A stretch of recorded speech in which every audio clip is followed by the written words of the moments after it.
भारत और पाकिस्तान के बीच की सीमा रेखा ब्रिटेन के वकील रेडक्लिफ ने तय की। इसके बाद एक ही देश के लोग दो अलग अलग मुल्कों के बाशिंदे हो गए। रेडक्लिफ लाइन के एक तरफ भारत और दूसरी तरफ पाकिस्तान बन गया। इस बंटवारे में कई जगह ऐसी बटी जो एक ही परिवार के लोग अलग अलग देशों के नागरिक हो गए।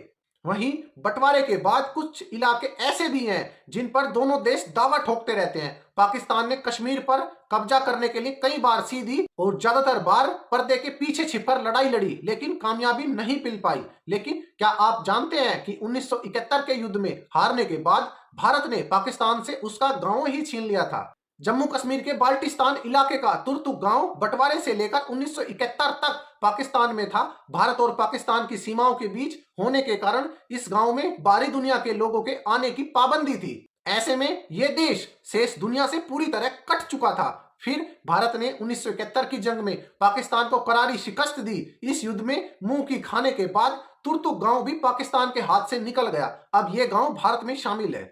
जम्मू कश्मीर की सीमाएं तय होने से पहले तक बाल्टिस्तान अलग राज्य था। तुर्किस्तान के यागबू वंश के शासक ने 800 से लेकर 16वीं ईस्वी तक बाल्टिस्तान पर राज किया। ये शासक मध्य एशिया से यहाँ पहुंचे थे। बाल्टिस्तान में यागबू वंश के शासन काल में कला और साहित्य को जमकर बढ़ावा मिला था। इनकी कई इमारतें तुर्तुक गांव में ही हैं। अब इन इमारतों को म्यूजियम में तब्दील कर दिया गया है। तुर्तुक राजाओं के वंशज आज भी इस गांव में अपना घर मानते हैं। ये इलाका काराकोरम के पहाड़ों से घिरा हुआ है। भारत और पाकिस्तान के बीच इस इलाके पर कब्जे को लेकर चली खींचतान के कारण किसी ने यहाँ की प्राकृतिक सुंदरता और सांस्कृतिक विरासत पर ध्यान ही नहीं दिया।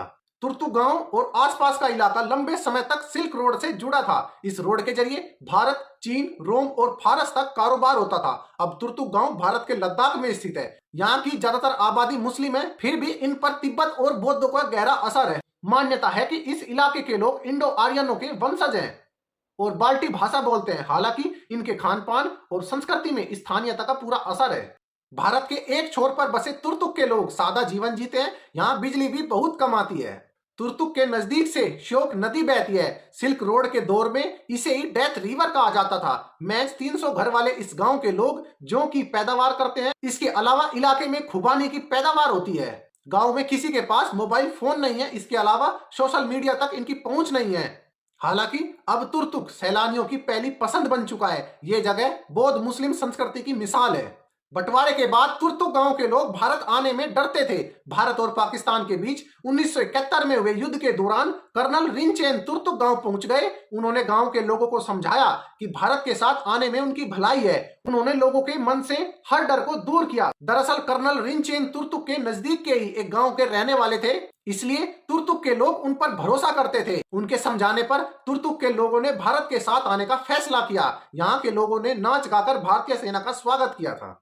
भारत में शामिल होने के बाद तुर्तुक गांव में सड़कें, स्कूल और अस्पताल बनाए गए। बंटवारे के समय औरतों और बच्चों ने तुर्तुक की मस्जिद में ही पनाह ली थी। भारत में शामिल होने से पहले तुर्तुक गांव के काफी लोग पाकिस्तान में पढ़ाई या काम कर रहे थे। जब तुर्तुक भारत का हिस्सा बना तो ऐसे लोग पाकिस्तान में ही फंस गए। ऐसे में एक ही परिवार के कुछ लोग हिंदुस्तान में आ गए और कुछ पाकिस्तान में रह गए।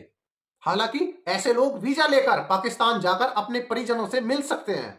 क्या आप सभी को यह स्टोरी पहले से पता थी? हमें कमेंट सेक्शन में जरूर बताएं और जाते जाते वीडियो को लाइक कीजिए और चैनल को सब्सक्राइब जरूर कीजिए।